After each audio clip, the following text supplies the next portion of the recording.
Hi, I'm Casey from Organize and Educate. I get asked all the time how I stay organized and productive during the school year and the school day specifically. So today I'm going to be sharing with you all about how I lesson plan and giving you some awesome tips and tricks. So let's get started. The first thing I'm going to show you is what you'd get if you purchase my lesson plans on Teachers Pay Teachers. These are the plans that I use when I'm planning for my class from week to week, and so I thought it would be helpful to start out with a file tour in case you go this route as well. So when you download, you will get this PDF file here, and they are Google lesson plans. So there are pictures of some of the formats and then links. So in order to get your lesson plans, you would choose which format you like and then click the link, and it will prompt you to make a copy of the document. And then it'll ask you, would you like to make a copy of this lesson plan? And you'll say yes. And then it will save it right to your Google Drive, which is super convenient. And then everything will show up exactly the right way. So it's really easy to access these lesson plans. In the document, there are also lots of tips and tricks, and I provided screenshots for you. That way, editing can hopefully be a breeze. I told you why planning on Google is great for me, how it can make your life easier, and then just all kinds of little troubleshooting things to be helpful. And I'm going to show you some of those things live today. After you make a copy of your lesson plans and pick it out, the first step is setting it up to meet your needs. So I'm going to pretend to plan for my first full week of school year today. So I filled in the date and the quarter and week. That's how I organize mine. And I'm going to title my lesson plan the same way. So I'm going to type Q1, week 1, and then I have folders by year. So I already have documents titled that same way, but they're already foldered from past years, so it won't be a problem. And then I'm going to go through, and what I already did was set up the parts of my day. So this is my schedule in general and the time frames, because this helps me plan. So I have morning meeting, our different reading parts of the day. Everything is preset, so I like having my morning on one page and my afternoon on the second page, so that if I'd like to print them off double-sided, then I can just flip it when I get to the afternoon part of my day, and then everything's all in one place. So my left column is all set up here. These top boxes I use as a weekly overview, so I just remind myself we're doing math chapter 1, story elements, our sight words, and then any other theme type things, so teaching expectations, since it's the beginning of the year. And that just helps me stay organized too. From there, I would go in and fill in all of my different boxes. So for morning work, we might do sight word pages, and I might just leave it really general like this, because I will probably copy them together. And we could have 4 days of sight word pages, because we have 4 sight words this week. And then on Friday, I might introduce morning tubs to my students. So I might just type in morning tubs. If you do morning tubs all 5 days, you could easily combine all those boxes and just type in morning tubs.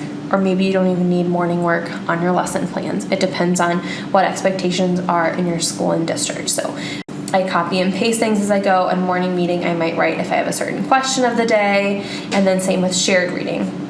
When it comes to organizing your boxes, I like to color code my boxes. So times when I don't have students, I gray them out. That way it just helps me define and break up my day. So before school is at the top, my specials time is my planning time, lunch and recess, and then I also have more gray boxes after school as well. And this is one of the ways that I stay really productive during the school year. So what I will do is I will type in those boxes anytime a meeting pops up. So I know that on Tuesday we are going to have a staff meeting, so I'll type it in that box right there.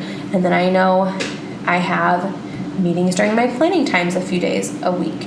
So we have a team meeting, and then team planning. And then the other to-do might just be if I want to remind myself of specific tasks.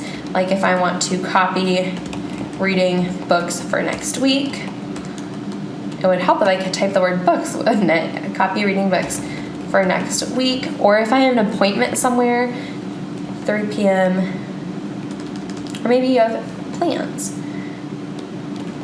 Dinner with Katie. I will fill that in those boxes, because realistically I do have another calendar, but this is what I'm looking at through the day, and this will help me the most. And sometimes I leave those things very general since these will be laying on my desk, but it still helps me feel more organized. I refer back to these plans at all the parts of the day. So if I walk in the morning and I look at my plans, I will immediately say, oh, I have a staff meeting, or I have a staff meeting tomorrow. And it just really helps me stay on top of all the different pieces of my teacher role. It also helps me feel more organized when I have things in place here.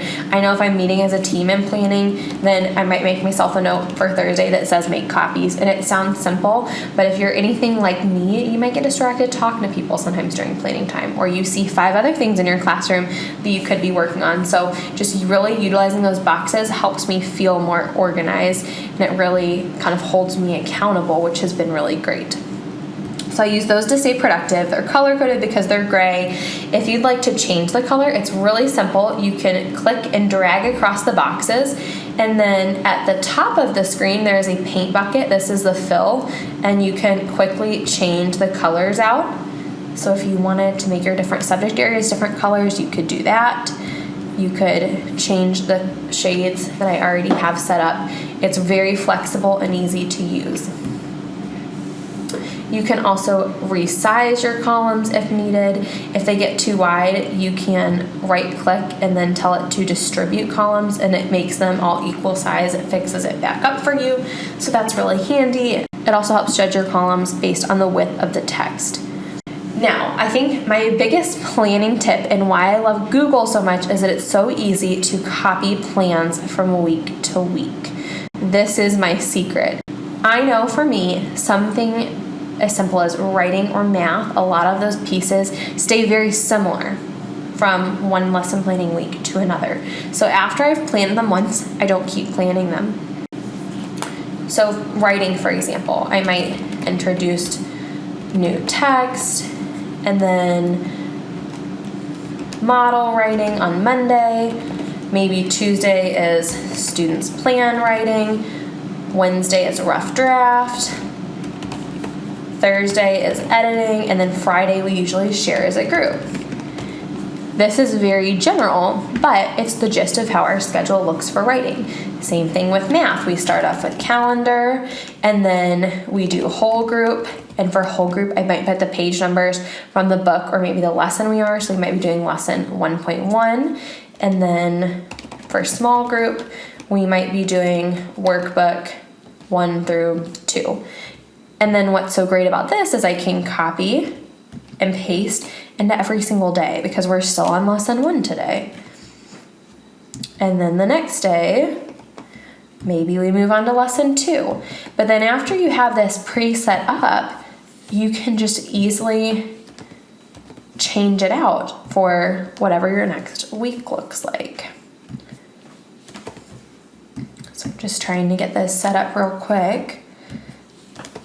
So my math is completely filled in. That was really fast for me. I know that I can go to the 1.1 section of my teacher manual, and I've got Smart Notebook files and things that I can use as resources, and some of it my team has already preset from previous years. So having this important details where I'm going to be looking in my plans is just perfect for me. Another thing that you can do to make planning easy is you can link documents. So if you highlight text, you can right click and then ask it to link, and you can link it to a specific Google resource. So I have my Google Drive crazy organized because it helps me be able to find things exactly where I need them. So I might have something in my October folder and my writing folder because it goes with both. So I could paste the link to that document, and then if I click on it here, it'll open it. And then from year to year, I can find some of those resources that I need, or at least have a start for whatever lesson I'm going to do, because things don't stay the same from year to year. So I always start off every year with fresh plans, but this does make my work a little bit easier. Also things like whatever our snack time routine is. Maybe we're going to do sight word cards, and that's going to be just a Monday routine thing. So the bottom line here is after you have your plans filled in for the first week, what you can do is copy your plans. And that's really the secret here. So I have my lesson plan folder, and I'm going to refresh so that you can see my plans are labeled now, and they'll show up So here, Q1, week 1, I'm going to right click on them and then do make a copy. And then I'm going to title them Q1, week 2. When they pop up, it's being a little bit slow. So here they are, Q1, week 1. I'm going to right click again and then rename. And I'm going to call them Q1, week 2. And then when I go in to look at those lesson plans, I can see where the overlap is. Different things for centers might stay the same from week to week. Our math schedule, I can just plug in new information, and I really think that makes lesson planning life a lot easier. Also, little pieces, I did not always have a box on my lesson plans that said snack. It used to kind of be in the middle of my math block, but if I didn't have snack in my plans, some days I would forget to do it. And if you forget snack, you've got a lot of grumpy first graders, and that just doesn't work. So it just kind of ensures that some things stay consistent from week to week and we keep up with our routine. That is generally how I plan my lessons from week to week. There are also some guided reading templates depending on how you like to plan your guided reading groups. In the PDF download, you can see some sample recommendations for each format. It really is just a personal preference thing. I've planned both ways, and these are not my sole plans for guided reading, but it does help me keep my groups on track and focused.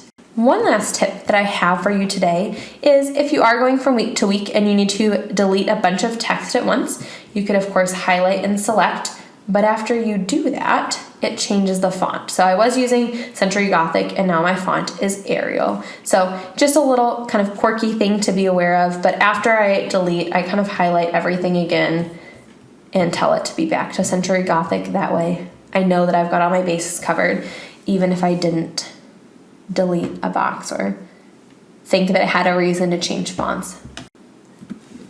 That's how I keep my lesson plans organized. I try to work smarter and not harder by plugging in new information from week to week and saving my plans so that I can keep everything in one place. So if you have any questions about how I lesson plan, please feel free to leave a comment or reach out to me. I can be reached at Casey@organizeandeducate.com or on social media, Organize and Educate. Thanks for watching.